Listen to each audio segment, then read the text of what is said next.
Leso. Pada siang hari ini, saudara, saya ingin berbicara mengenai eh, Ketua RT Wawan yang ada di Lampung, saudara.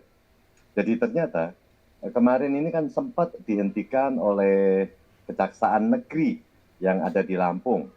Tapi ternyata Kejaksaan itu mengajukan sampai ke Kejagung, saudara, sampai ke Kejagung. Dan ternyata mereka itu menunggu apakah ada restoratif justice dari Kejaksaan Agung. Dan ternyata setelah ditunggu dalam 1-2 hari dan tidak ada yang namanya restoratif justice yang diajukan oleh terdakwa daripada Wawan sendiri. Dan dari pengacaranya juga tidak mengajukan restoratif justice dan dianggap oleh Kejaksaan Negeri yang ada di Lampung berarti jalan terus, saudara. Dan ternyata sidang nanti akan dilanjut ya. Karena ini juga sepertinya ada tekanan juga dari Polda Lampung bahwa kasus ini harus berjalan, ya kan? Walaupun ada beberapa pasal yang diubah, seperti contoh yang diubah adalah tentang penistaan agama. Ini hilang, saudara. Penistaan agama terhadap Wawan ini hilang. Dan yang digarisbawahi adalah sepertinya Wawan ini memasuki pekarangan orang, ya kan, memasuki pekarangan orang, dan dia menghentikan suatu kegiatan ibadah. Dan apakah nanti bisa disetujui oleh jaksa penuntut umum, dan jaksa penuntut umum yang sudah dipersiapkan sekitar 7 orang. Dan nanti diadili di pengadilan negeri kelas 1B di Bandar Lampung. Dan nanti akan dilanjutkan. Dan kapan waktu yang ditentukan oleh jaksa penuntut umum belum ada, saudara. Ya, kita berharap semoga dengan diajukannya ke pengadilan, berarti kami harapkan kasus ini bisa berjalan seperti biasa, dan nanti apa dakwaan daripada jaksa penuntut umum akan diutarakan semua dan nanti akan dijawab oleh si Wawan sebagai terdakwa dan nanti bisa dinilai oleh majelis hakim yang mengadili kasus ini. Dan kami melihat, saudara, ya, kalau kemarin itu kan sepertinya tiba-tiba dihilangkan atau mungkin diberhentikan, tapi ternyata tidak. Dan saya melihat itu dari kemarin, saya melihat loh, kok ada berita baru nih tentang Wawan. Karena kan banyak saudara-saudara kita yang menganggap kasus daripada Wawan ini ternyata tidak, saudara. Dan saya pun juga beranggapan seperti begitu. Ini sepertinya oleh Kejaksaan Negeri, begitu diselidiki oleh Kejaksaan Negeri, itu tidak ada unsur pidananya. Makanya dihentikan waktu itu sepertinya kalimat daripada Kejaksaan Negeri sepertinya akan menghentikan kasus ini. Tapi begitu 1 hari kemudian atau 2 hari kemudian muncul berita ini, ternyata atau mungkin ini adalah juga desakan daripada Polda Lampung, ya. Terima kasih kalau memang ini adalah desakan dari Polda Lampung yang sudah mengajukan kasus ini, kan sudah P21, saudara. Sudah P21 dari dari Polda Lampung diajukan ke Kejaksaan. Ya kan, Kejaksaan pertama adalah melalui Kejaksaan Tinggi dulu, habis Kejaksaan Tinggi terus turun ke Kejaksaan Negeri. Begitu Kejaksaan Negeri diselidiki, diberhentikan. Loh, kok tiba-tiba diberhentikan? Sepertinya kan ada suatu tindakan yang tidak benar, tapi ternyata dia memberikan keterangan susulan bahwa ternyata mereka itu mengajukan justice kolaborator kepada Kejaksaan Agung.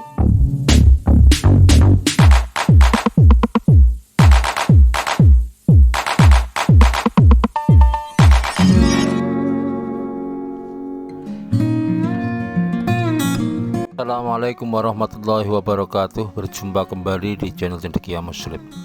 Teman-teman sekalian, kali ini akan aku ajak untuk menanggapi konten terbaru dari Hendro Verloso, ya, terkait dengan perkara pidana yang menjerat Wawan Ketua RT di Lampung. Jadi menurutku, ya, Hendro Verloso ini telat mikir, ya, gagal paham, dan kemudian imbasnya itu diikuti oleh para pendengarnya, ya. Tadi Hendro Verloso mengatakan bahwa dia baru tahu ternyata Kejaksaan Negeri Lampung ya, yang mendapat pelimpahan dari Kejati Bandar Lampung itu ternyata tidak pernah menghentikan perkara pidana yang menjerat Wawan ketua RT di Bandar Lampung yang menghentikan aktivitas ibadah.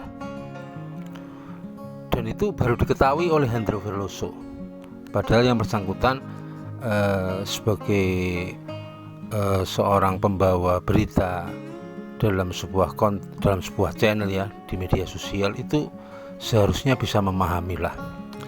Memang Kejaksaan Negeri Bandar Lampung itu tidak pernah menghentikan perkara yang menjerat Wawan.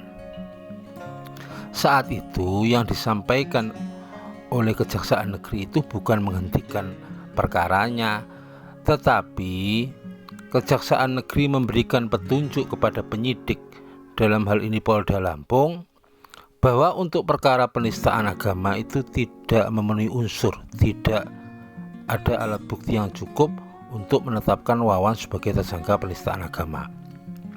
Yang memenuhi dua alat bukti itu bukan penistaan agama, tetapi perbuatan tidak menyenangkan yang ada dalam pasal 335 KUHP dan memasuki pekarangan orang lain tanpa izin yang ada di pasal 167 KUHP.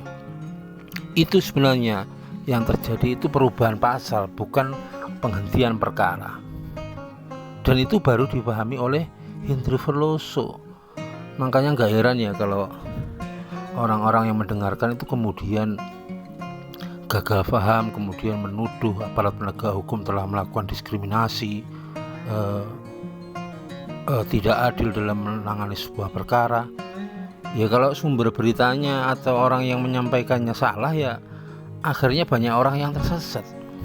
Sekali lagi teman-teman sekalian, Kejaksaan Negeri tidak pernah menghentikan perkaranya Wawan. Cuman berdasarkan petunjuk dari Kejaksaan Negeri, pasalnya itu dirubah. Penyidik harus merubah pasal karena untuk mentersangkakan Wawan sebagai pelaku penistaan agama tidak cukup alat bukti. Yang cukup alat bukti itu adalah melakukan perbuatan yang tidak menyenangkan, berupa menyuruh orang untuk melakukan atau tidak melakukan sesuatu dengan ancaman kekerasan maupun atau dengan kekerasan. Jadi perbuatan tidak menyenangkan, pasal 335 KUHP, dan pasal 167 KUHP tentang memasuki pekarangan orang lain tanpa izin. Itu yang bisa memenuhi alat bukti sehingga perkaranya bisa dilimpahkan atau P21 dari penyidik ke penuntut. Teman-teman sekalian, yang seperti inilah yang ironis ya. Sekali lagi, bahwa orang yang membawakan berita soal hukum itu, meskipun dia bukan orang hukum, seharusnya membaca satu informasi itu dengan hati-hati, dengan cermat, sehingga tidak salah memberikan informasi. Kemudian kalau soal kasusnya Wawan ini ya, dengan sangkaan pasal 335 KUHP, kemudian pasal 167 KUHP, yang kemudian penuntut umum tidak melakukan penahanan karena itu kewenangannya ya, kewenangan penuntut umum, itu memang di dua pasal ini terbuka untuk restoratif justice. Jadi kalau ada perdamaian antara pelaku dan korban itu terbuka ruang untuk restoratif justice. Tetapi kalau pasalnya itu penistaan agama, tidak bisa. Soal restoratif justice itu tidak bisa, karena restoratif justice itu ada beberapa syarat ya. Itu pertama, bukan delik umum. Yang kedua, ancaman hukumannya biasanya di bawah 5 tahun. Kemudian yang ketiga itu tidak berdampak luas di publik. Biasanya syaratnya itu. Sekali lagi, kalau penistaan agama itu tidak terbuka ruang untuk restoratif justice. Kalau dua pasal yang disangkakan ini terbuka ruang untuk itu. Kemudian teman-teman sekalian, aku prediksi perkara ini ya memang arahnya di persidangan. Dalam teori 14 hari setelah penuntut umum menerima pelimpahan berkas dari penyidik, maka penuntut umum akan segera melimpahkan berkas ini di pengadilan untuk dilakukan sidang. Kalau aku memprediksi, Wawan ini akan divonis bersalah, entah itu dengan pasal perbuatan tidak menyenangkan dan atau memasuki pekarangan orang lain tanpa izin. Dan ini aku yakin divonis bersalah, tetapi vonisnya nggak akan terlalu tinggi, apalagi yang bersangkutan sudah pernah ditahan, nanti akan dipotong dengan masa tahanan. Itu tebakanku seperti itu. Jadi prihatinlah kalau orang-orang seperti Hendro Veloso ini membawakan satu informasi soal hukum yang tidak cermat dan tidak tepat, itu bisa berdampak pada kesesatan orang yang mendengarkannya. Demikian kurang lebihnya, mohon maaf. Assalamualaikum warahmatullahi wabarakatuh.